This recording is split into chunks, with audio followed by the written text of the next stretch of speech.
Most people spend their lives hoping, pretending that goths don't exist. And for some that's true.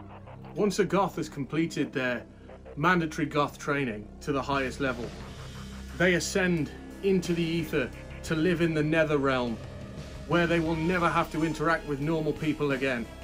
But for most of us, we still have to go out and buy food.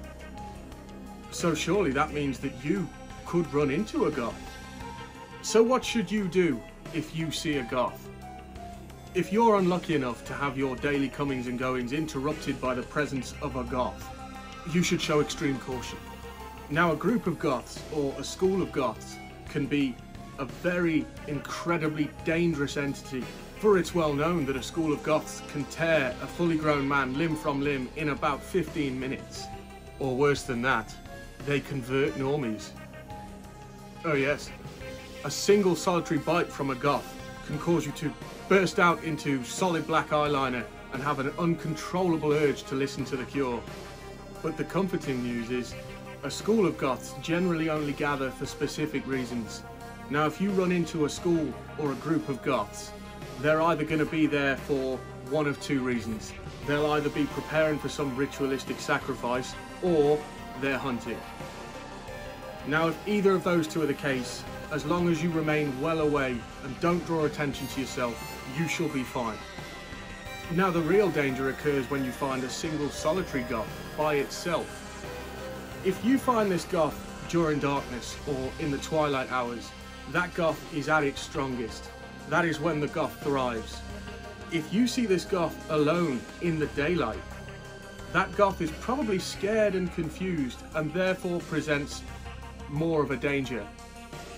Now, if you feel the overwhelming urge to help this stricken goth, you may do so, but please proceed with extreme caution.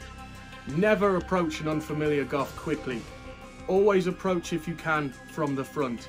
If you have to come from the rear, approach slowly, so the goth will know that it's a normal person approaching. They'll know by hearing the sounds of footsteps that don't belong to winkle pickers or platform boots. If you've helped this poor goth regain its strength and its confidence, you must remain prepared for it to flee back off into the shadows whence it's ready. Please learn to accept this as a normal thing. A small baby bat may look cute and fluffy, but they don't make great pets. They don't remain cute forever. They will soon, within a number of years, grow into a vicious adult elder goth, and you must remember they are wild animals and need to be treated as such. So take my advice. If you see a goth out in the wild, just leave it be. Don't put yourself in unnecessary danger. Right, now jokes aside, look, if you look like this, if you look anywhere even remotely close to this, we understand, you know, we look strange, we look different, we look weird, we look interesting. People are going to stare, people are going to look. People react in a number of different ways. Most of the time, I personally just get people will stare and mutter or whisper, but they don't say anything. After that, the next most sort of common thing that I get is people will come and ask questions, or you know, they'll just want to say hello.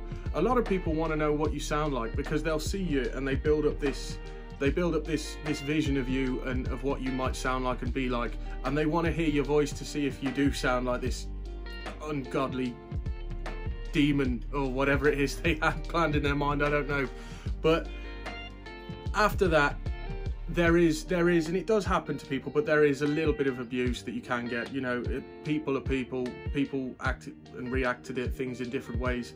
It is what it is, but let's all just try and be a little bit nicer to each other, trying to be a little bit more accommodating, a little bit more welcoming. If you see someone out that looks like this, go and ask them. You know, generally, for the most part, they're more than happy to answer your questions, because the more people that understand, the less people will be in fear of being abused or victimized. If you can't do that, if you feel that you've got nothing interesting to ask or nothing nice to say, just leave them alone. And if seeing someone like this really does offend your sensibilities or make you feel strange to the point where you feel like you have to put in your 2 pence worth, just don't say anything, just walk on. You know, if you see me or someone else or anyone looking strange or different and you really don't like it, you don't have to say anything. You can just carry on and pretend they didn't exist. You know, it makes no difference to before you saw that person anyway. Whatever it is that makes you happy, just do that. and don't be afraid to be strange.